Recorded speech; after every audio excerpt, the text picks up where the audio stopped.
Disebut pahlawan perkembangan timnas di bawah arahan Sintayong diakui media asing. Keberhasilan timnas Indonesia menorehkan beberapa prestasi belakangan ini mendapatkan sorotan tersendiri dari media Cina Sohu. Utamanya, kemenangan Indonesia atas Vietnam di berbagai event kelompok umur jadi dasar analisa surat kabar Cina tersebut. Sebagaimana diketahui, akhir pekan lalu, Indonesia berhasil menaklukkan Vietnam dengan skor 3-2 pada laga pamungkas babak kualifikasi Piala Asia U20. Kemenangan ini mengantar tim muda Indonesia lolos ke putaran final Piala Asia U20 tahun depan dengan membanggakan. Selain itu, Sohu juga membahas kemenangan Indonesia atas Vietnam di final Piala AFF U16.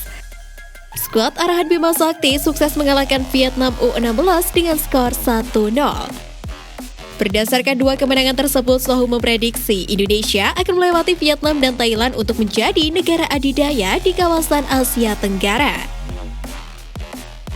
Sepak bola Asia Tenggara selalu memiliki satu atau dua kuda hitam yang perkasa di turnamen kontinental. Dulu Thailand, saat ini Vietnam, dan kemungkinan besar di masa depan giliran timnas Indonesia yang akan menjadi negara adidaya di ASEAN. Tulis media Sohu. Selain media Cina, media Korea Selatan juga menyoroti kiprah Sintayong yang membawa angin segar bagi persepak bolaan Indonesia. Salah satunya media Korea The Guru yang menyebut bahwa Sintayong bisa dikatakan sebagai pahlawan nasional Indonesia. Terlebih, Sintayong sendiri mendapatkan dukungan lebih dari masyarakat Indonesia untuk lebih lama menangani skuad Garuda.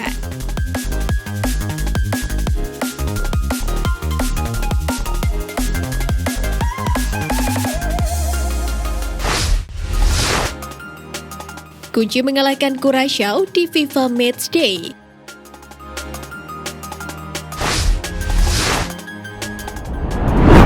Pertama, memanfaatkan kecepatan. Timnas Indonesia memiliki sejumlah pemain cepat yang bisa mengancam pertahanan Curaçao dalam pertandingan FIFA Matchday. Sebut saja Sintayong memiliki pemain cepat seperti Yaakob Sayuri, Witan Sulaiman, Sadil Ramdhani hingga Asnawi. Kelebihan ini bisa menjadi senjata tim asuhan Sintayong untuk mengalahkan Curaçao. Pemain-pemain cepat Indonesia bisa memaksimalkan kelebihannya tersebut untuk mengungguli kecepatan pemain belakang Curaçao, terutama dalam adu sprint.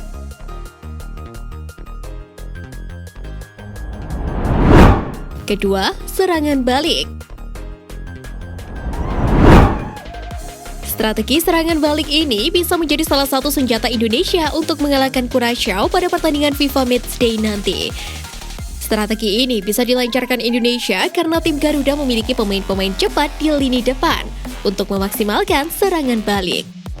Namun, agar serangan balik berjalan efektif, para pemain timnas Indonesia harus bisa mengambil keputusan secara tepat, mengumpan dengan akurat, dan mampu menempatkan posisi yang bagus untuk menerima umpan dari rekan yang memegang bola.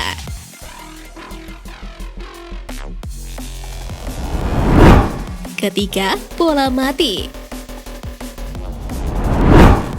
Timnas Indonesia juga memiliki beberapa pemain yang andal dalam mengeksekusi tendangan bebas, tendangan sudut, dan lemparan ke dalam. Untuk tendangan bebas, Indonesia memiliki eksekutor-eksekutor andal seperti Mark Klok, Syahrian Abimanyu, Sadil Ramdhani, dan Marcelino Ferdinand. Selain punya eksekutor untuk tendangan bebas dan sepak pojok, Indonesia juga punya pemain yang andal melakukan lemparan ke dalam jarak jauh, yaitu Pratama Arhan.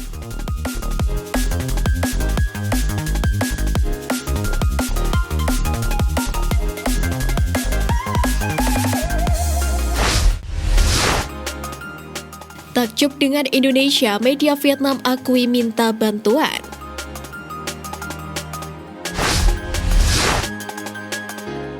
Media Vietnam Total 24/7 takjub melihat kesuksesan timnas Indonesia berkibar di sejumlah kelompok umur dalam beberapa bulan terakhir. Total 24/7 menyebut sepak bola Indonesia perlahan-lahan mulai bangkit.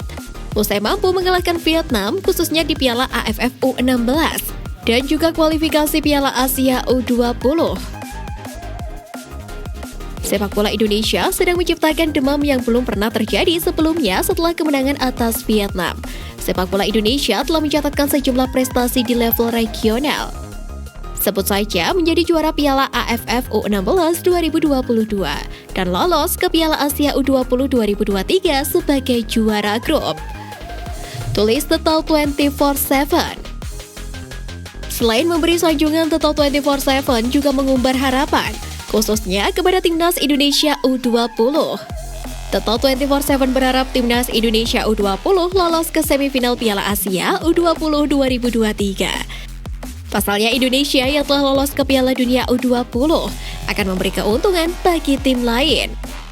Jika Timnas Indonesia U20 lolos ke semifinal Piala Asia U20 2023, tim-tim yang tersingkir di perempat final akan melakoni play-off.